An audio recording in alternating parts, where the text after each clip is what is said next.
Rajarani okay ಶೋಗೆ ಇದ್ರಿ ಎಲ್ಲ ಆಯ್ತು, ಬಟ್ ಜನಕ್ಕೆ ನಿಮ್ ಲವ್ ಸ್ಟೋರಿ ಬಗ್ಗೆನೇ ಇನ್ನ ಕ್ಯೂರಿಯಾಸಿಟಿ ಇದೆ.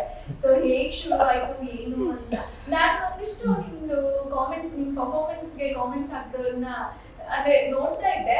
ಅವಾಗ ಎಲ್ಲರೂ ಕೇಳ್ತಾ ಇದ್ರು, ಮೇಡಮ್ ನಿಮ್ಮ ಲವ್ ಸ್ಟೋರಿ ಹೇಳಿ, ಒಂದ್ಸರಿ ಅದನ್ನ ವಿಡಿಯೋ ಮಾಡಿ ಅಂತ. ಅದು ನಮ್ ಚಾನೆಲ್ ಮೂಲಕನೇ ಆಗಿ. ಸೊ ಹೇಗ್ ಶುರು ಆಯ್ತು ನಿಮ್ಮಿಬ್ಬರ ಈ ನಂಟು? ಆ್ಯಕ್ಚುಲಿ ನಾವಿಬ್ರು ಒಂದೇ ಪ್ರಾಜೆಕ್ಟ್ ಅಲ್ಲಿ ಮಾಡ್ತಾ ಇದ್ವಿ. ಶೂಟ್ ಸ್ಟಾರ್ಟ್ ಆಗಿ ಫಸ್ಟ್ ಶೂಟ್ ಸ್ಟಾರ್ಟ್ ಆಗಿ ಒಂದು 3 days ಆಗಿತ್ತು. ನಾನು ಮತ್ತೆ ನನ್ನ ಮಾವನ ಕ್ಯಾರೆಕ್ಟರ್ ಮಾಡೋರು ಕೂತ್ಕೊಂಡಿದ್ವಿ. ಅವರು ಹಿಂಗೆ ಮಾತಾಡ್ತಾ ಕೂತಿರ್ಬೇಕಾದ್ರೆ ಬೆಳಗ್ಗೆ ಇವರು ಮತ್ತು ಇವ್ರ ಫ್ರೆಂಡು ರೆಡಿ ಆಗಿಬಿಟ್ಟು ಹಿಂಗೆ ತಿರುಗಿ ನಮ್ಮ ಮುಂದೆ ಹಿಂಗೆ ಪಾಸ್ ಆದಾಗ ನಾನು ನೋಡ್ಬಿಟ್ಟು ಹೇಳಿದೆ, ಅವ್ರನ್ನ ನನ್ನ ಚಿಕ್ಕಪ್ಪ ಅಂತ ಕರಿತಿದ್ದೆ. ಯಾಕೆ ನಾವು ಮುಂಚೆ ಇನ್ನೊಂದು ಪ್ರಾಜೆಕ್ಟ್ ಮಾಡಿದ್ವಿ. ಚಿಕ್ಕಪ್ಪ ಏನು ಚಿಕ್ಕಪ್ಪ, ಇಬ್ಬರು ಸೀನಿಯರ್ ಆರ್ಟಿಸ್ಟ್ ಇಲ್ಲಿ ಕೂತಿದ್ದಾರೆ, ಒಂದು ಗುಡ್ ಮಾರ್ನಿಂಗ್ ಹೇಳ್ದಲ್ಲೇ ಹೋಗ್ತಿದಾರಲ್ಲ ಇವರು ಅಂತ ಹೇಳ್ಬಿಟ್ಟು ಇಲ್ಲಿ ಕರಿತೀನಿ ಅಂತ ಹೇಳ್ಬಿಟ್ಟು ಕರೆದ್ವಿ. ಬಾಮ್ಮ ಇಲ್ಲಿ ಅಂತ ಬಂದಾದ್ಮೇಲೆ ಇಬ್ಬರು ಸೀನಿಯರ್ ಆರ್ಟಿಸ್ಟ್ ಇಲ್ಲಿ ಕೂತಿದ್ದಾರೆ, ಅಟ್ಲೀಸ್ಟ್ ಗುಡ್ ಮಾರ್ನಿಂಗ್ ಹೇಳಬೇಕು ಅನ್ನೋ ಒಂದು ಕಟಸಿ ಬಾ ಅಂತ ಹೇಳ್ಬಿಟ್ಟು ಸ್ಟಾರ್ಟ್ ಮಾಡೋದು. ಆವಾಗ ಇವಳು ಸ್ಟಾರ್ಟ್ ಮಾಡೋದು ಗುಡ್ ಮಾರ್ನಿಂಗ್ ಅಂತ ಹೇಳೋದಕ್ಕೆ.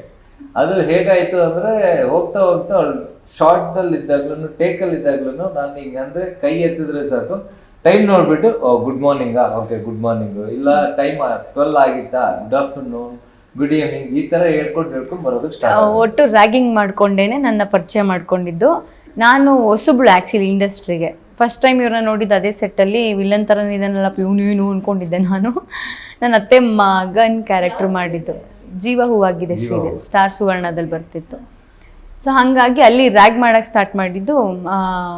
ಅದೇ ಥರ ಮಾತಾಡಿಸ್ತಿದ್ದು. ಹೋಗ್ತಾ ಆಮೇಲೆ ನಾನು ಸ್ವಲ್ಪ ಚಿಕ್ಕದಾಗಿದೆ ಅಂತ ಹೇಳಿ ಲಿಲ್ಲಿಪುಟ್ ಅಂತ ಹೆಸರಿಟ್ಟು. ಅದು ಲಿಲ್ಲಿಪುಟ್ ಅಂತ ಹೆಸರಿಡೋದಕ್ಕೆ ಒಂದು ರೀಸನ್ ಇದೆ.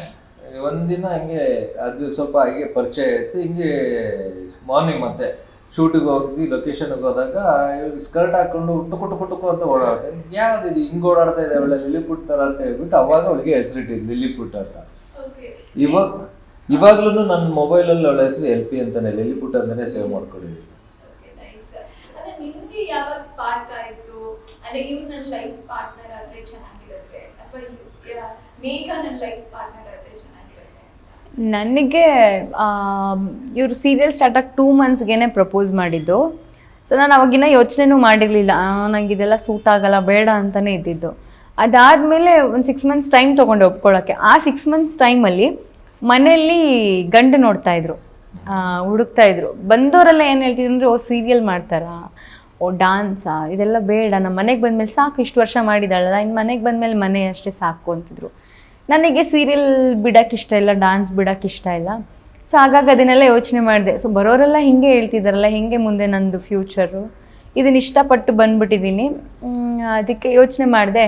ಸೊ ನನ್ನದೇ ಫೀಲ್ಡ್ ಹುಡುಗ, ಅರ್ಥ ಮಾಡ್ಕೋತಾರೆ, ಪರವಾಗಿಲ್ಲ, ಹೆಂಗೋ ನನ್ನ ಇಂಡಸ್ಟ್ರಿಲಿ ಇರೋರೆ ನನಗೆ ಪ್ರಪೋಸ್ ಮಾಡಿದ್ದಾರೆ, ಒಪ್ಕೋಬೋದು, ಚೆನ್ನಾಗಿ ಸಪೋರ್ಟ್ ಮಾಡ್ತಾರಲ್ಲ ಅದಕ್ಕೂ ಅಂತ ಒಂದು ಪಾಯಿಂಟ್ ಇಟ್ಕೊಂಡು ಒಪ್ಕೊಂಡಿದ್ದು. ನಿಮ್ಗೆ ಇಲ್ಲಿ ಬಿಟ್ಟು ಯಾಕೆ ಇಷ್ಟ ಆಯ್ತು? ಮತ್ತೆ ಅಮ್ಮಂಗೆ ಅಂದ್ರೆ ಪ್ರಪೋಸ್ ಮಾಡಬೇಕು ಅಂತ ನಿಮ್ಗೆ ಅನ್ಸಿದ್ ಯಾವಾಗ? ಮಿಡ್ ನೈಟ್ ಅಲ್ಲಿ ಪ್ರಪೋಸ್ ಮಾಡಿದ್ದು ಅವಾಗಲೇ. ಹೌದು, ಅದು ಅನ್ಸಿದ್ ಯಾಕೆ ಮಿಡ್ ನೈಟ್ ಅಲ್ಲಿ? ಅಪ್ಪ ಆಕ್ಚುಲಿ ಪ್ರಪೋಸ್ ಹಿಂಗೆ ಮೆಸೇಜ್ ಮಾಡ್ತಾ ಹೀಗೆ ಮಾತಾಡ್ತಾ ಇದ್ವಿ. ಮಾತಾಡ್ಬೇಕಾದ್ರೆ ಕೆಲವೊಂದೊಂದು ವೇವ್ ಲೆಂತ್ ಇರುತ್ತಲ್ಲ, ವೇವ್ ಲೆಂತ್ ಎಲ್ಲ ಮ್ಯಾಚ್ ಆಗೋದಕ್ಕೆ ಸ್ಟಾರ್ಟ್ ಆಯಿತು. ಅವಾಗ ಅಂದ್ಕೊಂಡೆ, ಓಕೆ ನನ್ನ ಲೈಫಿಗೆ ಬಂದರೆ ನನ್ನ ಲೈಫನ್ನು ಒಂದು ಟರ್ನಿಂಗ್ ಪಾಯಿಂಟ್ ಆಗ್ಬೋದು, ಮತ್ತು ನನಗೂ ಒಂದು ಸಾಥ್ ಕೊಡ್ತಾಳೆ, ನನ್ನ ಲೈಫ್ಗೂ ಒಂದು ಸಾಥ್ ಕೊಡ್ತಾಳೆ ಅಂತ ನಾನು ಅಂದ್ಕೊಂಡು ಅವಳಿಗೆ ಮೆಸೇಜ್ ಮಾಡಿದೆ ಮಿಡ್ ನೈಟ್. ಹೌದು ಹೌದು ಹೌದು. ಅದು ಏನಂತಂದ್ರೆ ಮಿಡ್ ನೈಟ್ ಮೆಸೇಜ್ ಮಾಡ್ತಾ ಆ ಟೈಮ್ ಆ್ಯಕ್ಚುಲಿ ಲಾಕ್ಡೌನು. ಸೊ ನಮಗೂ ಏನು ಕೆಲಸ ಇರಲಿಲ್ಲ.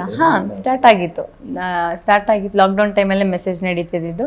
ಆಗ ಕೇಳಿದ್ರು, will you give me a heart ಅಂತ. ಚೆನ್ನಾಗಿ ನಾನು ಇದೇನಕ್ಕೆ ಹಿಂಗೆ ಕೇಳ್ತಾ ಇದ್ರಲ್ಲ, ಅದು ರೇಗಿಸ್ತಾ ಇರೋದಾ, ಸೀರಿಯಸ್ ಆಗಿ ಕೇಳ್ತಾ ಇರೋದಾ ಅಂತ ಕ್ವೆಶನ್ ಮಾಡಿದೆ. ನಿನಗೇನು ಅನ್ನಿಸ್ತಿದೆ ಅಂತ ಹೇಳಿದ್ರು. ನನಗೆ ರೇಗಿಸ್ತಿದ್ದೀರಾ ಅನಿಸ್ತದೆ, ಯಾಕೆಂದರೆ ಸೆಟ್ಲಲ್ಲಿ ತುಂಬ ರೇಗಿಸ್ತಿದ್ರು. ಚಿಕ್ಕಪ್ಪ ಅಂತಿದ್ರಲ್ಲ, ಅವ್ರ ಕೈಲಿ ಚಿಕ್ಕಪ್ಪ ಇವ್ರ ಮನೆಗೆ ತಾಂಬೂಲ ತೊಗೊಂಡು ಹೋಗೋಣ ಚಿಕ್ಕಪ್ಪ ನೆಕ್ಸ್ಟ್ ವೀಕು ಅಂತೆಲ್ಲ ರೇಗಿಸ್ತಿದ್ರು.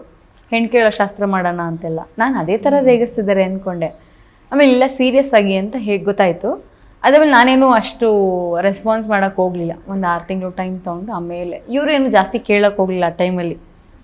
ಯಾಕೆ ಕೇಳಲಿಲ್ಲ ಅಲ್ಲ ಇವಾಗ ಆಲ್ರೆಡಿ ಒಂದ್ಸರಿ ಕೇಳಾಗಿದೆ, ಮತ್ತೆ ಕೇಳ್ಬಿಟ್ಟು ಅದು ಯಾಕೆ ಒಂಥರ ಗಾಯದ ಮೇಲೆ ಬರೆ ಹಾಕೋದು ಬೇಡ, ಟೈಮ್ ಕೊಡೋಣ. ಗಾಯ. ಹಾ, ಸುಮ್ಮನೆ ಇವಾಗ ನಿಮ್ಮ ಮೈಂಡಲ್ಲಿ ಏನೋ ಇರ್ಬೋದು, ಇನ್ಯಾವ ಇದ್ದಕ್ಕಿದ್ದಾಗೆ ಕೇಳೋನಲ್ಲ ಏನು ಮಾಮೂಲಿ. ಇವಾಗ ನಾನು ಆ್ಯಕ್ಚುಲಿ ನನ್ನ ಅಟೈರ್ ಆಗಿತ್ತು ಅಂದರೆ ಆ ಸೀರಿಯಲಲ್ಲಿ ಫುಲ್ ಬ್ಲ್ಯಾಕ್ ಆ್ಯಂಡ್ ಬ್ಲ್ಯಾಕ್ ಹಾಕೊಂಡು ಒಂದು ನಾಮ ಹಾಕೊಂಡು ವಿಲನ್ ಥರನೇ ಇದ್ದಿದ್ದು. ನಾನು ಲಿಟ್ರಲಿ ಓಡಾಡ್ಬೇಕಾದ್ರು ಹಂಗೆ ಓಡಾಡ್ತಾ ಇದ್ದೆ, ಯಾರ ಹತ್ರನೂ ಜಾಸ್ತಿ ಮಾತಾಡ್ತಾ ಇರಲಿಲ್ಲ. ಫ್ರೆಂಡ್ಸ್ ಯಾರಿರ್ತಾರೆ ಅವ್ರ ಹತ್ರ ಮಾತ್ರನೇ ಮಾತಾಡ್ತಾ ಇದ್ದಿದ್ದು. ಅಂಥ ಟೈಮಲ್ಲಿ ನಾನು ನೋಡಿದಾಗ ಇವಳಿಗೆ ಅಂತಿರೋದು ಯಾವ ಒಳ್ಳೆ ರೌಡಿ ಥರ ಇದ್ದಾನೆ, ಇವನು ಯಾವ ಯಾವ ಮೈಂಡ್ ಸೆಟ್ಟಲ್ಲಿ ಏನು ಇಟ್ಕೊಂಡು ಇವನು ಪ್ರಪೋಸ್ ಮಾಡ್ತಾ ಇರ್ತಾರೆ, ಇವಳಿಗೂ ಅನಿಸಿರ್ಬಾರ್ದಲ್ಲ. ನಾವು ಮೈ ಮೇಲೆ ಬಿದ್ದು ಪ್ರಪೋಸ್ ಮಾಡೋಕ್ಕಾದಾಗ ಹುಡುಗಿರಿಗೆ ಒಂದು ಕೆಟ್ಟ ಆಟಿಟ್ಯೂಡ್ ಇರುತ್ತೆ. ಇವನ್ನ ಯಾರು ಹುಡುಗರು ಮೈ ಮೇಲೆ ಬಿದ್ದು ಪ್ರಪೋಸ್ ಮಾಡಿದಾಗ ಅವ್ರನ್ನ ಬಿದ್ದಲ್ಲ ಒಂಥರ ಇಗ್ನೋರ್ ಮಾಡೋದು. ಸರಿ, ಓಕೆ, ನಾನು ಮಾಡ್ತಾ ಇದ್ದಿದ್ದು ಫಸ್ಟ್ ಅದೇನೆ. ನನ್ನನ್ನು ಯಾರೋ ಜಾಸ್ತಿ ಮಾತಾಡ್ಸಕ್ ಬಂದಾಗ ನಾನು ಮಾತಾಡ್ತಾ ಇರಲಿಲ್ಲ. ಇವ್ರಿಗಿರೋ ಆಟಿಟ್ಯೂಡ್ನೆಲ್ಲ ಹುಡುಗಿರ್ ಮೇಲೆ ಆಗ್ತಾ ಇರೋದು. ಆಮೇಲೆ ನಾನು ಅದೇ ಹೇಳ್ಬಿಟ್ಟು ಬಿಟ್ಟೆ. ಆಮೇಲೆ ಅದೇ ಅದು ಹೆಂಗೋ ಅವ್ನ ಕಡೆಯಿಂದ ಹಿಂಗೆ ಹೇಳ್ಕೊಂಡ್ಬಂದು ಇಲ್ಲಿ ಕೂರಿಸ್ಬಿಟ್ಟಿದೆ.